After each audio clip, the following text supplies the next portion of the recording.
আমি এখন মাননীয় সংসদ সদস্য মাওলানা দেলোয়ার হোসেন সাইদি সাহেবকে বক্তব্য রাখার জন্য অনুরোধ জানাচ্ছি।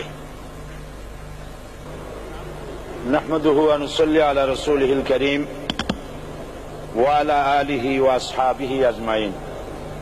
আউযু বিল্লাহি মিনাশ শাইতানির রাজীম। বিসমিল্লাহির রহমানির রহিম। মাননীয় স্পিকার, আপনি এই মহান সংসদের স্পিকার হিসেবে নির্বাচিত হয় আমরা জাতীয় সংসদের পক্ষ থেকে আপনাকে অন্তরের অন্তঃস্থল থেকে মোবারকবাদ জানাচ্ছি। মাননীয় স্পিকার, আমি আজ এই সংসদে দাঁড়িয়ে ওই মহান আল্লাহ পাকের প্রশংসায় সেজদা অবনত হচ্ছি, যিনি 1 অক্টোবরের ব্যালট যুদ্ধের মাধ্যমে সুদীর্ঘ 5 বছরের দুঃশাসন, সীমাহীন দুর্নীতি, ইসলাম বিরোধী কর্মকাণ্ড, দেশব্যাপী ভয়াবহ সন্ত্রাসের মোকাবেলায় 4 দলীয় ঐক্য জোটের মহা বিজয় দান করেছেন এবং যার ফলশ্রুতিতে আজকে আমরা এই মহান সংসদে দাঁড়িয়ে কথা বলার সুযোগ লাভ করেছি। মাননীয় স্পিকার, আপনার মাধ্যমে আমি আমার অন্তরের অন্তঃস্থল থেকে দেশবাসীকে ধন্যবাদ জানাই। বিশেষ করে আমার নির্বাচনী এলাকা পিরোজপুর, নাজিরপুর, ইন্দুরকানীবাসী ভাই বোনদের প্রতি কৃতজ্ঞতা জানাই, যাদের অক্লান্ত পরিশ্রমে এবং মূল্যবান ভোটের মাধ্যমে আমি নির্বাচিত হয়ে মহান সংসদের সদস্য হওয়ার সুযোগ লাভ করেছি। মাননীয় স্পিকার, বাংলাদেশের 13 কোটি মানুষকে যারা পরিচালনা করবেন, আজকে তারাই এই মহান সংসদে বসে আছেন। আমি আপনার মাধ্যমে তাদের উদ্দেশ্যে কিছু কথা বলতে চাই। জবাবদিহিমূলক সরকার, কল্যাণমূলক সরকার ও সুস্থ প্রশাসন, এই বাক্যগুলি আমরা প্রায় শুনে থাকি। এই বাক্যগুলির অর্থ সরকার স্বৈরাচার নয়, বরং জনগণের কল্যাণে জনগণ নিকট দায়বদ্ধ সরকার, যা আব্রাহাম লিঙ্কনের ভাষায় by the people, for the people, of the people. বর্তমান পৃথিবীতে মূলত গণতান্ত্রিক দেশে এখন সরকারকে বিবেচনা করা হয়। এরূপ সরকারের জনগণের সার্বভৌম ক্ষমতার উৎস হিসেবে বিবেচনা করা হয়, অর্থাৎ সংখ্যাগরিষ্ঠ প্রতিনিধিদের প্রণীত আইনই হল আইন এবং নির্বাচিত হবার পর সরকার হয়ে পড়েন সমগ্র জনগণের, আর বিরোধী দল হয় ছায়া সরকার। মাননীয় স্পিকার, সরকারকে সঠিক পথে পরিচালনার জন্য বিরোধী দলকে অপরিহার্য বিবেচনা করা হয়। বর্তমান গণতান্ত্রিক চেতনা বেশি পুরনো নয়, মানুষ মূলত রাজতান্ত্রিক স্বৈর শাসনের সাথেই বেশি পরিচিত। বস্তুত বর্তমান পৃথিবীতে গণতান্ত্রিক শাসন ব্যবস্থায় জবাবদিহিমূলক, কল্যাণমূলক, স্বচ্ছ প্রশাসনের যে কথাবার্তা আমরা শুনতে পাই, এর প্রথম উপস্থাপক হলেন বিশ্বনবী হযরত মুহাম্মদ রাসূলুল্লাহ সাল্লাল্লাহু আলাইহি ওয়াসাল্লাম। বর্তমান গণতান্ত্রিক ব্যবস্থাপনার সাথে ইসলামের মূল পার্থক্য হল সার্বভৌমত্বের ধারণা নিয়ে। ইসলামের দৃষ্টিতে সার্বভৌমত্বের মালিক জনগণ নয়, মালিক হলেন আল্লাহ রাব্বুল আলামিন। কিন্তু সরকার গঠন ও পরিচালনা জনগণের ইচ্ছার ভিত্তিতে হতে হবে।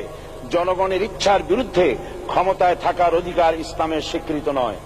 মাননীয় স্পিকার, সাধারণত লক্ষ্য করা যায় সরকারি কর্মকর্তা ও কর্মচারীবৃন্দ জনগণের উপর নানাভাবে জুলুম, নির্যাতন বা শোষণ করে থাকে। জনগণের খাদেম না হয়ে তারা হয়ে পড়েন জনগণের প্রভু। তারা জনগণের সম্পদকে তসরুপ করে। এই অবস্থা থেকে মুক্ত করার জন্য রাসূল করিম সাল্লাল্লাহু আলাইহি ওয়াসাল্লাম সরকারি কর্মকর্তা ও কর্মচারীদের মধ্যে তীব্র দায়িত্ব অনুভূতি জাগ্রত করে তিনি বলেন, ঘুষ দাতা ও গৃহীতা উভয় জাহান্নামী। নবী করিম সাল্লাল্লাহু আলাইহি ওয়াসাল্লাম আরো বলেছেন, আমরা যদি কাউকে কোনো রাষ্ট্রীয় দায়িত্ব প্রদান করি, তখন সেই ব্যক্তি তার ব্যক্তিগত কাজ যতটা নিষ্ঠা ও আন্তরিকতার সাথে পালন করে, রাষ্ট্রীয় দায়িত্ব যদি সেভাবে পালন না করে, তবে কিয়ামতের দিন তাকে উল্টো করে জাহান্নামে নিক্ষেপ করা হবে। রাষ্ট্রীয় সম্পদ তসরুপের ব্যাপারে কঠোর হুঁশিয়ারি উচ্চারণ করে বিশ্বনবী মুহাম্মদ রাসূলুল্লাহ সাল্লাল্লাহু আলাইহি ওয়াসাল্লাম বলেছেন, রাষ্ট্রীয় দায়িত্ব পালনকারী কেউ যদি 1 টুকরা সুতা বা তার চেয়েও ক্ষুদ্র কোনো জিনিস খেয়ানত করে, তবে কিয়ামতের দিন খেয়ানতের বোঝা মাথায় করে তাকে উঠতে হবে। মাননীয় স্পিকার, আল্লাহ রসুল যে সরকার ব্যবস্থা প্রতিষ্ঠা করেছিলেন, তা সত্যিকার অর্থে ছিল জনকল্যাণমূলক সরকার। তার সরকারে দায়িত্ব পালনকারী ব্যক্তিবর্গের মধ্যে চরম দায়িত্ব অনুভূতি জাগ্রত করে দেওয়া হয়েছিল। এটা সম্ভব হয়েছিল কেবলমাত্র আখিরাতের তীব্র বিশ্বাস ও মহান আল্লাহর দরবারে জবাবদিহিতার অনুভূতির মাধ্যমে। মানুষের নিকট জবাবদিহিতা পাশ কাটিয়ে যাওয়া যায়, কিন্তু আল্লাহর নিকট জবাবদিহিতা পাশ কাটানোর কোনো সুযোগ নেই। মাননীয় স্পিকার, নবী করিম সাল্লাল্লাহু আলাইহি সাল্লামের সরকার ব্যবস্থাপনায় সবাই যেমন আইনের দৃষ্টিতে সমান অধিকার ভোগ করেছে, ঠিক তেমনি ভাবে রাষ্ট্রের নাগরিক হিসাবে সবারই মৌলিক চাহিদাসমূহ পূরণ হয়েছে। ঋণগ্রস্ত এতিম অসহায় জনগণ রাষ্ট্রীয় তহবিল থেকে সহযোগিতা লাভ করেছে। মূলত এটা জনকল্যাণমূলক সরকারের ধারণা বিশ্ববাসী তখনই প্রথম অবলোকন করে। মাননীয় স্পিকার, নবী করিম সাল্লাল্লাহু আলাইহি সাল্লাম সরকারি কর্মকর্তাদের বিরুদ্ধে কোনো অভিযোগ পেলে তখনই ব্যবস্থা গ্রহণ করতেন। আইনের চোখে সবাই সমান এবং এ কারণেই শাসকদের আত্মীয় স্বজন কারো পক্ষে সম্ভব ছিল না জনগণের উপরে জুলুম করা। খলিফা ওমর রাদিয়াল্লাহু তাআলা আনহুর এক ছেলে অপরাধী প্রমাণিত হলে সে দণ্ডভোগ থেকে রেহাই পায়নি, এমনকি এতে তার মৃত্যুদণ্ড হয়েছিল। আবার খলিফা নিজেকে আইনের ঊর্ধ্বে মনে করতেন না, তাই বর্ম চুরির ঘটনায় আলী রাদিয়াল্লাহু তাআলা আনহু কাজীর দরবারে সাধারণ ফরিয়াদির মতো উপস্থিত হন। নিজের ছেলে ও চাকরের সাক্ষী যথেষ্ট না হয় কাজী খলিফার বিপক্ষে রায় দেন। এখানে বিচার বিভাগ ছিল সম্পূর্ণ স্বাধীন এবং শাসন বিভাগের নিকট তার কোনো দায়বদ্ধতা ছিল না।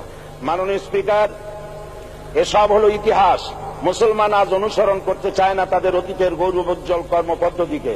সে এখন কাফির মুশরিকদের কিরানক স্বার্থ পূজারী আখেরাতে জবাবদিহিতা শূন্য বাগাড়ম্বর এক জাতি।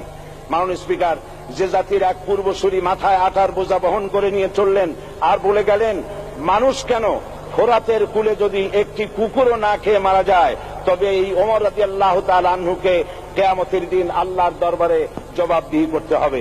আর আজ সেই জাতির দায়িত্বশীলরা জনগণকে অভুক্ত রেখে তাদের মুখের গ্রাসে ভাগ বসায়।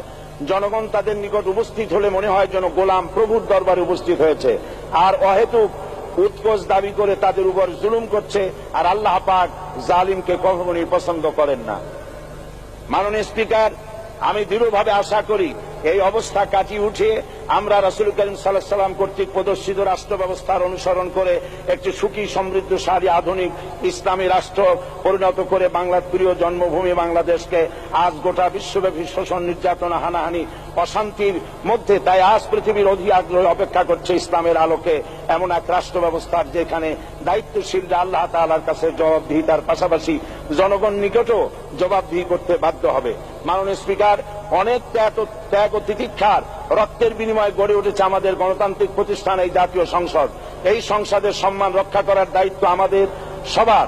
গণতান্ত্রিক চর্চা, গণতন্ত্র প্রতিষ্ঠার স্বার্থে আমি আজ প্রধান বিরোধী দল আওয়ামী লীগকে সকল হিংসা, বিদ্বেষ ও পরাজয়ের গ্লানি ভুলে গিয়ে সংসদে যোগদানের উদাত্ত আহ্বান জানাচ্ছি। পরিশেষে আমি আপনার মতো সর্বজন শ্রদ্ধেয় একজন মার্জিত ও সুশিক্ষিত ব্যক্তিকে এই মহান সংসদের স্পিকার হিসাবে লাভ করে আমরা আনন্দিত হয়েছি।